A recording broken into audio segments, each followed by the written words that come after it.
आसाराम बापूच्या प्रवचनाला, हरिकथेला मोदी एकदा नव्हे 4दा गेले असतील, 10दा गेले असतील, म्हणून आसारामला त्यांनी पाठीशी घातला नाही ना घातला. त्याच्यावर आरोप सिद्ध झाल्यावर तो तुरुंगातच गेला. मग हा बाबा देखील त्याच्या अपराधांची शिक्षा भोगणार आहे, हे निश्चित आहे. पण एवढ्या लोकांसोबतच्या फोटोजवरून आणि काल जाहीर झालेल्या त्यांच्या कॉल डिटेल्सवरून कुणालाही आरोपीच्या पिंजऱ्यात उभं करणं किंवा त्यांची बदनामी होईल असं वागणं हे चुकीचं आहे.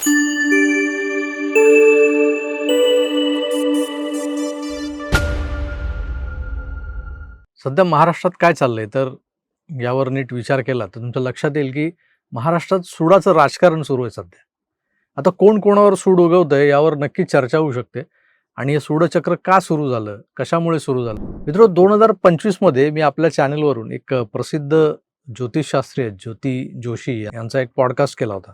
त्यात त्यांनी महाराष्ट्राची कुंडली मांडली होती आणि त्यात स्पष्ट दिसत होतं की महाराष्ट्रात नव्या सरकारला पुढचा काही काळ निर्धोकपणे तर सोडा, बिना कटकटीचं कामकाज एक दिवसही करता येणार नाही असं त्या म्हणाल्या होत्या. आणि आज 2026 मध्ये महाराष्ट्रातलं सरकार, खुद्द CM फडणवीस हे दररोज नवनव्या भानगडींनी त्रस्त होताना दिसत आहेत. त्यांना सरळ काम करता येत नाही. एकामागोमाग एक कांड बाहेर पडतायत. अजितदादांचं अकस्मात जाणं तेही धक्कादायकच होतं. पण महिनाभराच्या अंतरानं काही ना काही घडतंय. अशा महाराष्ट्रातल्या सर्वसामान्य जनतेला विविध प्रश्न पडलेले आहेत.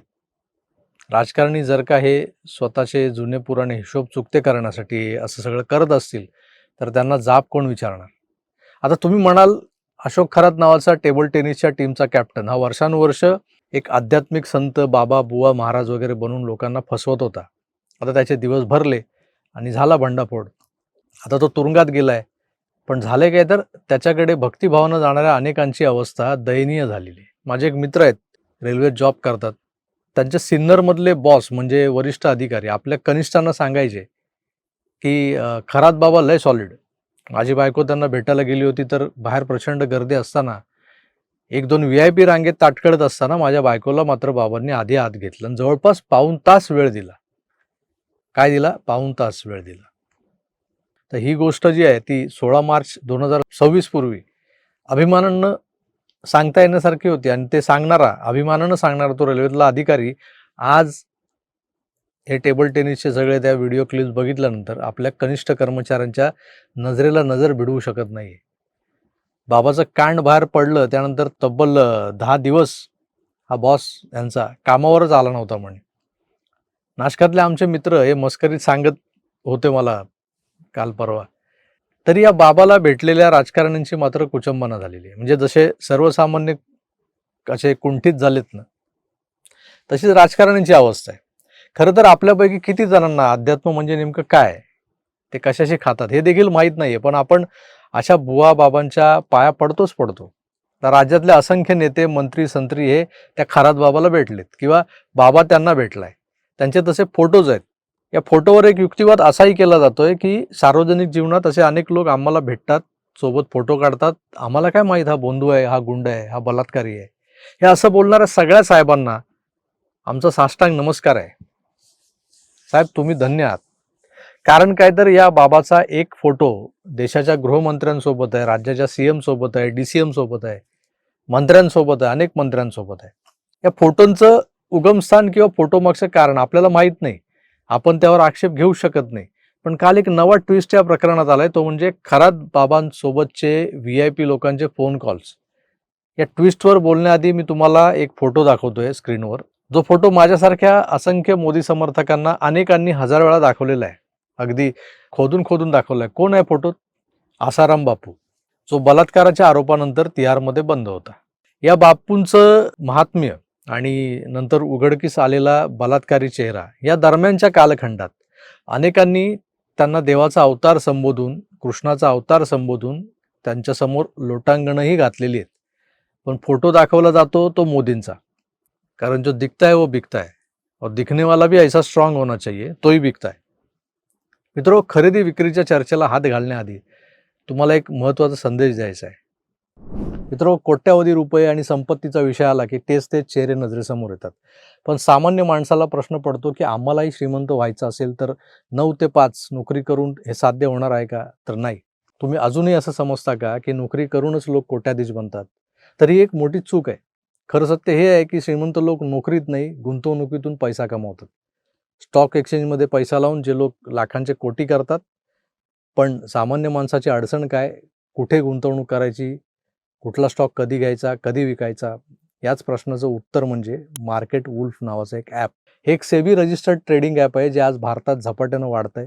एक प्रोफेशनल ट्रेडिंग ॲप आहे, जिथे तुम्हाला नुसते स्टॉक्स नाही तर gold, silver, crude oil, natural gas हे सगळं एका ठिकाणी ट्रेड करू शकता तुम्ही. हे ॲप कसं काम करतं तर पहा. मी ॲप उघडलंय, पिन टाका आणि सुरू व्हा. आणि इथे आहे एक फॉलो ट्रेंड्स नावाचं फीचर. इथे तुम्हाला रिअल टाईममध्ये लोकांनी आधीच घेतलेले फायदेशीर ट्रेड दिसतात आणि तुम्ही फक्त एका क्लिकमध्ये ते ट्रेड फॉलो करू शकता. पहा, मी फॉलो ट्रेंडवर क्लिक केलं, माझा ट्रेड मी प्लेस केला आणि बूम, माझा ट्रेड मला लाईव्ह दिसतोय कसा वर खाली होतोय. तुम्ही इथे फक्त काहीशे रुपयांपासून सुद्धा ट्रेडिंग सुरू करू शकता. इथे ट्रेड सुरू करायला इतर ॲपपेक्षा 3 पट कमी पैसे लागतात आणि ज्यांना भीती वाटते नुकसान झालं तर काय, त्यांच्यासाठी आहे इनबिल्ट स्टॉप लॉस फंक्शन. या फंक्शनमध्ये नेमकं काय होतं, म्हणजे जसं नुकसान एका लेवलपर्यंत पोहोचलं तसं ॲप स्वतः तुमचं ट्रेडिंग बंद करतं तुमचे पैसे वाचवण्यासाठी. पहा, प्रॉफिट वाढत होता. मी स्टॉप ट्रेडवर क्लिक केलं आणि थेट 2065 रुपयांचा नफा माझ्या खात्यात जमा. तुम्ही इथे gold, silver, crude oil, natural gas आणि तेही सकाळी 9 ते रात्री 12 वाजेपर्यंत कधीही ट्रेड करू शकता. आता यापुढचा खरा धमाका आहे का, हे ॲप जे आहे ते मीन्स मार्केट वुल्फ जे आहे त्याच्या युजर्सनी एका दिवसात 15,239 रुपयांचं प्रॉफिट बुक केलेलं आहे. तर डिसेंबरमध्ये एका महिन्यात 33,512 रुपयांचं आणि पूर्ण वर्षभरात तब्बल 5,03,940 रुपयांपर्यंत हा नफ्याचा आकडा वाढलेला आहे. आणि या नफ्यावर मार्केट वुल्फ एकही रुपया कमिशन घेत नाही, हे विशेष आहे. तुमचा चलता फिरता शेअर बाजार हाताळणारी ही सिस्टीम म्हणजे हे ॲप तुम्हाला फक्त 99 रुपयांमध्ये लाईफ टाईमसाठी मिळतं. आज मार्केट वुल्फ हे ॲप 2 मिलियनहून जास्त युजर्सने डाउनलोड केलेलं आहे आणि भारतातले हजारो लोक या ॲपच्या मदतीनं आपलं आर्थिक भविष्य बदलत आहेत. तुम्हालाही जर स्वतःच्या रिस्कवर पण ॲपच्या मदतीनं थोड्याफार रकमेच्या ट्रेडिंगला सुरुवात करायची असेल तर मार्केट वुल्फची लिंक मी डिस्क्रिप्शनमध्ये आणि पिन्ड कमेंटमध्ये दिलेली आहे. आत्ताच क्लिक करा, मार्केट वुल्फ डाउनलोड करा आणि मी सांगतोय म्हणून नाही तर आपल्या अक्कल हुशारीनं पैसा कमवायला सुरुवात करा. मला माहिती आहे तुमची लिंक तुटत असेल अशा या व्यत्ययामुळे. असा व्यत्यय मध्येच आल्यावर ते होणारच आहे. पण या इंटिग्रेशननं चॅनेलला 2 पैसे मिळतात म्हणून ते करावं लागतं, तेवढं तुम्ही समजून घ्याल. आता पुन्हा वळूयात आसाराम बापूंकडे. परमपूज्य असं लेबल आसाराम बापू यांच्या नावापुढे लावलं जात होतं ते दिवस आणि लंपट, बलात्कारी आसाराम, कुठला लोचाराम पर्यंत झालेलं त्यांचं डिमोशन, या मधल्या सुवर्ण काळातच मोदी त्यांना भेटले होते. हजारोंच्या जनसमुदायासमोर कृष्णलीला सांगणाऱ्या आसारामांचे लाखो भक्तही होते. बापू ओघवत्या शैलीत प्रवचन करून समोरच्यांना मंत्रमुग्ध करायचा, पण तो माणूस म्हणून नराधम निघाला, त्याला मोदी काय करणार. तसंच इथंही घडलंय. अमित भाई शहान शेजारी बसलेला खरात कुणामुळे बसला होता तर महाराष्ट्रातल्या एका नेत्याच्या प्रभावामुळे. तो फडणवीसांशेजारी बसला होता, त्यालाही कुणीतरी कारणीभूत असेल, त्याशिवाय फडणवीस असे कोणाच्या शेजारी बसणार नाहीत. तो इतर अनेकांसोबत दिसलाय, त्यामागे जर नावं घ्यायची झाली तर दीपक केसरकर असेल, दीपक लोंढे असेल आणि रुपाली चाकणकर कारणीभूत होत्या, नाही का, त्याही असतील. बाबानं बांधलेलं ईशान्येश्वर मंदिर अचानक प्रसिद्ध झालं होतं. त्या मंदिरात कसल्या कसल्या पूजा व्हायच्या म्हणे. पण नाशिक, सिन्नरच्या म्हणजे या भागात कुठलाही VIP आला आणि हे कळलं की त्यानंतर त्या मंत्रसंत्रांचे लोमते किंवा काही लोचट लाभार्थी जे असतात, कार्यकर्ते म्हणवणारे स्वतःला, ते काय करायचे, आपल्या साहेबाला गळ घालायचे की साहेब तुम्ही एकदा तरी मंदिरात दर्शनाला या, जागृत देवस्थान. मंदिरात आल्यावर साहेबाच्या हस्ते अभिषेक पूजा व्हायची. मग त्या मंदिराचा विश्वस्त म्हणून हा खरा आपला परिचय द्यायचा, शाल, श्रीफळ, फेटा वगैरे कार्यक्रम करायचा त्यांचा. दरम्यान काही गुजगोष्टी हळूच कानात सांगून टाकायचा. पण मंत्रसंत्रांचे हे असल्या अभिषेकाचे फोटो व्हायरल करून काही लोक काय साध्य करू पाहत आहेत.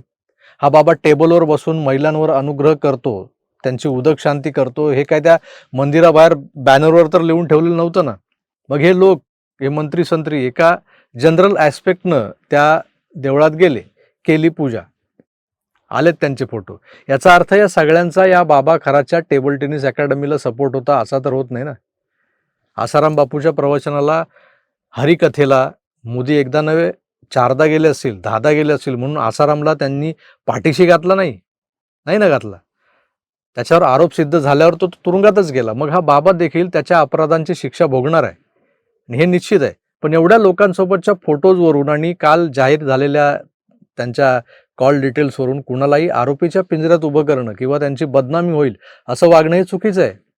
महाराष्ट्रातल्या सुज्ञ जनतेनं एवढ्या बुरसटलेल्या विचारांच्या लोकांना सत्तेत बसवलेलं नाहीये. मतदान करताना त्यांनी आपला लोकप्रतिनिधी हा अशा लंपट भोंदूबाबांच्या नादाला लागणारा नेता असेल का याचा विचार केलेला असेल, जरूर केला असेल. पण या प्रकरणानंतर दररोज नवीन काहीतरी व्हायरल होतंय आणि हे जे काय व्हायरल खेळणं सुरू आहे, या व्हायरल खेळण्यामागे एक सूडचक्र जरूर आहे.